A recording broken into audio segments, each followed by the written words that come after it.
검찰에서 첫 조사를 받은 거예요. 네, 조사를 현재 진행 중인 것으로 전해지고 있고요. 앞서 지난 7월에 검찰에서는 유아인에 대해서 7종 이상의 마약을 상습 투약한 혐의를 받고 있음에도 법원에서 구속영장 기각한 건 상식선에서 벗어났다. 전반적으로 재검토하겠다. 이렇게 밝힌 바가 있습니다. 실제로 공범인 유아인 씨 지인 집을 압수수색해서 투약 정황을 추가로 포착했다고 전해지고 있고요. 조사 마친 뒤에 구속영장 재청구도 검토할 걸로 전해지고 있습니다. 자, 양 변호사님. 일단 뭐 유아인 씨 본인은 지금 부인하고 있단 말이죠. 네, 자, 그런데 방금 이 기자가 얘기했던 것처럼 검찰은 구속영장 재청구를 검토한다는데 3개월 전에 경찰에서 이 영장 신청했을 때 이건 왜 기각이 됐던 겁니까? 경찰에서는 그러니까 대마 흡연 한 부분만 유한 씨가 인정하고 나머지 부분은 부인했는데 그때 이 부분이 어떤 의미인지 지금도 정확히 이해가 안 가는 게 코카인 사용 부분에서 다툼의 여지가 있는데 그걸 배제할 수 없다라고 법원에서는 봤습니다. 그리고 방어권 보장이 있고 거기에 이제 아무래도 유명인이라는 게 뭐 좀 유아인 씨 입장에서 좋게 작용한 것 같아요. 도주할 염려가 없다라는 게 법원의 기각 사유였습니다. 자, 그럼 여기서 세 번째 사건 체크포인트 짚어보죠. 들으셨다시피 구속영장 재청구를 검찰은 지금 검토한다는 건데, 자, 교수님 짧게 부탁드릴게요. 지금 우리 가족 여러분들도 채팅창에 아직 구속 안 됐었어? 지금 놀라고 계십니다. 예, 지금 이제 지난번에 구속영장이 기각되고 난 이후에 검찰에서는 이 공범인 그 유아인의 지인의 집을 갖다가 압수수색을 갖다가 했었어요. 그래서 거기서 마약 투약 정황을 갖다가 추가적으로 포착을 했다라고 지금 이제 전해지고 있기 때문에 아마 국민들은 이번에는 이 구속영장이 발부되기를 갖다가 기대하고 있을 것으로 그렇게 생각하고 저도 개인적으로는 그렇게 생각하고 있습니다. 그렇군요. 자, 그리고 오늘 또 마약 관련해서 사건 하나가 또 지금 화제가 되고 있죠. 강남에서 또 고급 외제차를 타고 마약을 한 걸로 추정되는 남성이 붙잡혔어요. 네, 그게 어제 저녁 7시 40분쯤 서울 강남 한복판에서 일어난 일이었습니다. 당시 영상이 준비돼 있는데요. 흰색 반팔 입은 남성이 제대로 중심 못 잡고 비틀거리고 있는 모습입니다. 아이고. 그러다가 결국 저렇게 두 손 두 발을 땅에 붙이고 엎드리기도 합니다. 다시 일어나는가 싶더니 얼마 못 가서 다시 또 바닥을 기어다니기도 합니다. 아이고, 참. 잠시 뒤에 결국 경찰이 출동을 했습니다. 이 남성을 체포했지만요. 이 체포될 당시까지도 여전히 몸을 제대로 못 가누는 상태였습니다. 마약 간이 검사를 했는데 필로폰, 엑스터시, 케타민 양성 반응 나왔습니다.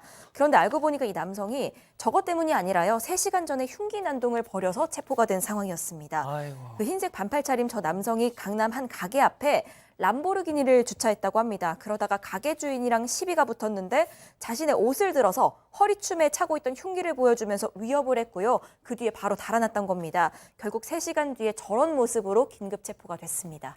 보셔서 아시겠지만 온몸에 그냥 문신으로 도배를 했습니다. 자, 그런데 여기서 충격적인 사실. 지난번 그 압구정 롤스로이스 신우준과 저 람보르기니 저 두 사람이 지인이다. 이런 얘기가 지금 나왔어요. 일단 그때 롤스로이스 사고 때 이 조직폭력배와 연관이 돼 있다, 마약 투약범이 맞다라고 파헤쳐서 폭로했던 그 유튜버가 있지 않습니까? 그 유튜버가 이전에도 이 사건을 조사를 했었는데 이 선후배 사이라는 주장을 새롭게 한 겁니다. 근데 그럴 법한 게요. 강남에서 저런 지난번에 롤스였고 이거는 람보르기니입니다. 이게 20, 30대 젊은 층이 쉽게 접할 수 있는, 이용할 수 있는 차량이 아니잖아요. 예. 그러다가 문신에 흉기 난동 뭔가 통하는 부분들이 있다란 말이에요. 게다가 주장한 것도 저 남성도 똑같이 병원에서 투약받았다 이렇게 주장하고 있다라는 겁니다. 일단 경찰에서는 사실 파악에 나섰습니다. 자, 교수님. 저 람보르기니 저 사람은 현재 별다른 직업이 없고 차량은 캐피털 업체 소유의 리스 차량입니다. 자, 온몸에 문신, 제가 자꾸 뭐 문신 이런 얘기해서 뭐 선입견을 심어드린 것 같아서 좀 그렇긴 한데 불법 주식 리딩방 도박 사이트를 운영한 MT5라고 그게 그 롤스로이스 신우준과 관련이 있다. 그 지인이라면 저자도 뭔가 그런 조직하고도 연관이 있는 게 아닌가 그런 생각이 좀 든단 말이죠. 글쎄요, 물론 뭐 정당한 방법으로 돈을 벌어서 저렇게 고급차를 타고 다니는 것은 문제가 되지 않습니다만 이제 저런 일들이 이제 음주운전 또는 뭐 여러 가지 마약 이런 거하고 연관이 되고 있는 그런 상황이고요.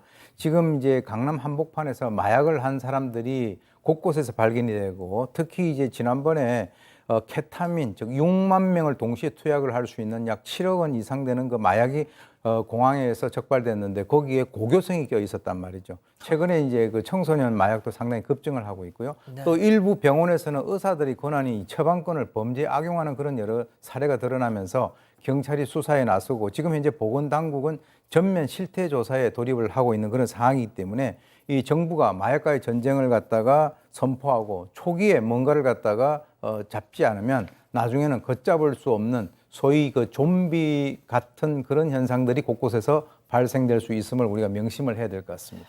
좋습니다. 알겠습니다. 자, 세 번째 사건 이렇게 정리하고요.